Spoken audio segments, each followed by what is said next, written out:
Bagaimana intonasinya tidak akan terlalu tinggi kalau kita di sini karena menunggu pergerakan apapun yang terjadi. Dan Australia juga tidak berusaha untuk membawa bola ke depan, Bung.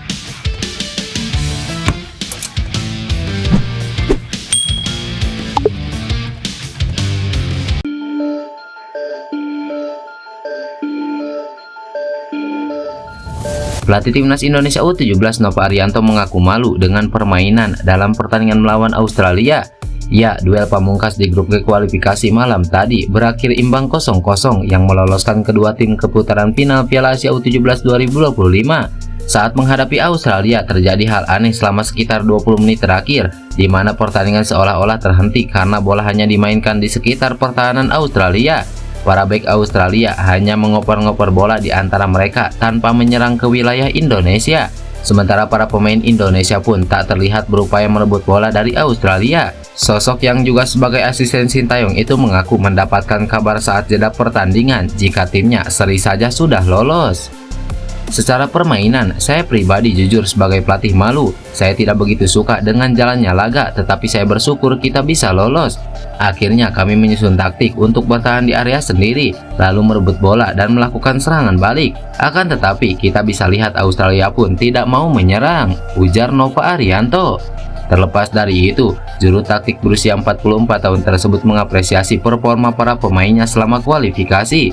Nova menyebut skuadnya sudah bekerja keras sejak Februari 2024, di mana mereka melakukan pemusatan latihan di Yogyakarta, lalu mengikuti Piala AFF U16 di mana Indonesia merebut peringkat ketiga, kemudian TC di Bali, Spanyol dan Qatar, sekaligus menjalani beberapa uji coba di sana hingga Oktober 2024.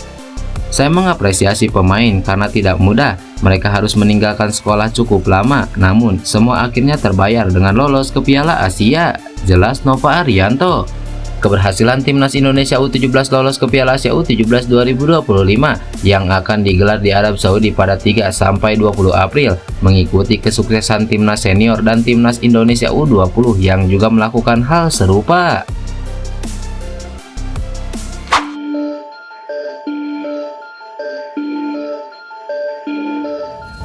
Salah satu legenda sepak bola Malaysia yaitu Safi Salih mengaku terkesima dengan kebijakan Timnas Indonesia menggunakan pemain-pemain U23 di Piala AFF 2024. Ya, PSSI sejak jauh-jauh hari mengumumkan Timnas Indonesia akan menggunakan pemain yang diproyeksikan ke SEA Games 2025 pada Piala AFF 2024. Hal itu dilakukan guna mematangkan persiapan. Timnas Indonesia masih akan dilatih oleh Sintayong pada ajang tersebut. Hanya saja mayoritas pemain akan berusia di bawah 23 tahun sebagai pemantapan menuju SEA Games 2025 di Thailand. Langkah tersebut dilihat Safi Salih sebagai hal yang bagus. Ia mendesak PAM untuk meniru kebijakan serupa di Timnas Malaysia pada Piala AFF 2024. Kalau saya pakai skuad U23 untuk memberikan exposure dan kami punya target lebih besar yaitu Piala Asia dan Piala Dunia. Jadi turnamen ini untuk memberikan paparan kepada skuad U23, ujar Safi Salih. Timnas Malaysia sendiri tergabung di grup A Piala AFF 2024 bersama Timnas Thailand, Singapura, Kamboja, dan Timur Leste. Peluang untuk lolos ke semifinal terbuka lebar. Maka dari itu Timnas Malaysia akan memulai banyak keuntungan jika menggunakan skuad U23. Harimau Malaya Muda bakal jauh lebih teruji di turnamen yang kompetitif. Apalagi Piala AFF 2024 tidak masuk dalam agenda FIFA sehingga klub tak wajib melepas pemain. Mereka tentu lebih rela jika pemain-pemain U23 mendapatkan jam terbang di tim nasional ketimbang tak terpakai di klub. Patut dinantikan apakah Malaysia berani mengikuti jejak Indonesia atau tidak, sebab Liga Super Malaysia 2024-2025 akan memasuki waktu rehat ketika Piala AFF bergulir.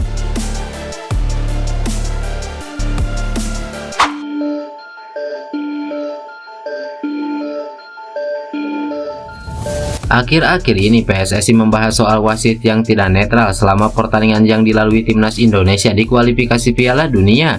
Belum terlupa dari ingatan semua supporter Timnas Indonesia termasuk PSSI bahwa skuad Garuda dicurangi wasit saat melawan Bahrain beberapa waktu lalu. Perilaku curang wasit Ahmed Alkaf membuat Timnas Indonesia gagal mendapatkan kemenangan pertamanya di babak kualifikasi Piala Dunia.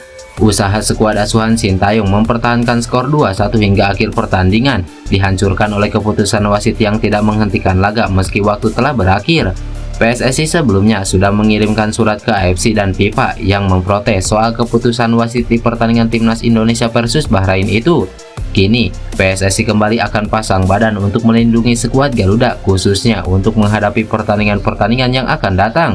Sekjen PSSI Yunus Nusi mengatakan pihaknya akan menyampaikan kepada AFC bahwa wasit yang diturunkan ke lapangan harus dijamin kenetralannya.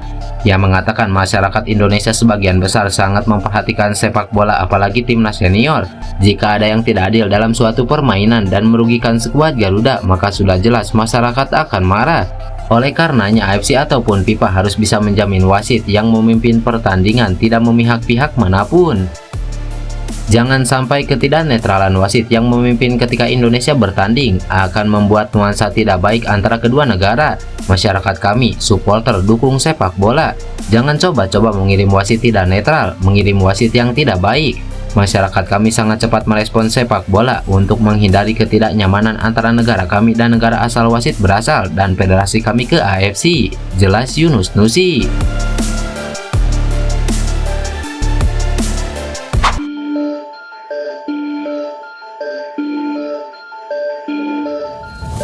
Bek timnas Indonesia J.I.J memberikan respon tak terduga pasca ban kapten yang biasa ia kenakan diberikan ke Asnawi Mangku Alam saat laga kontra Cina di kualifikasi Piala Dunia.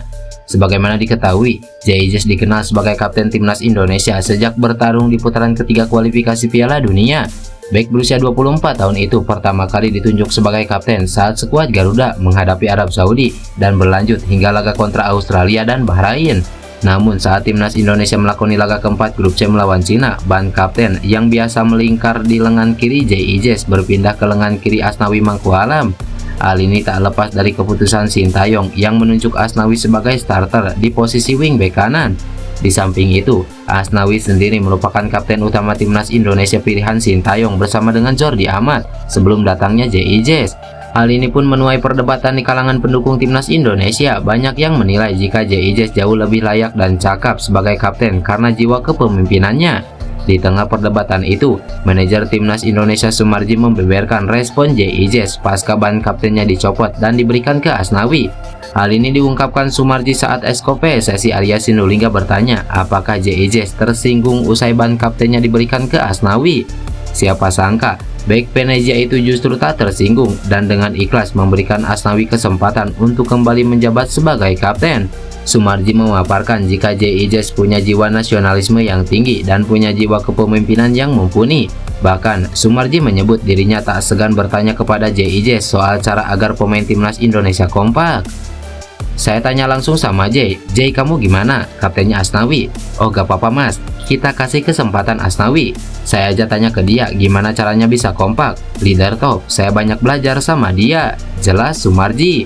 Sontak saja kedewasaan J.I.J itu membuat banyak pendukung timnas Indonesia kagum dengan sosoknya yang juga punya kualitas mumpuni sebagai palang pintu pertahanan skuad Garuda.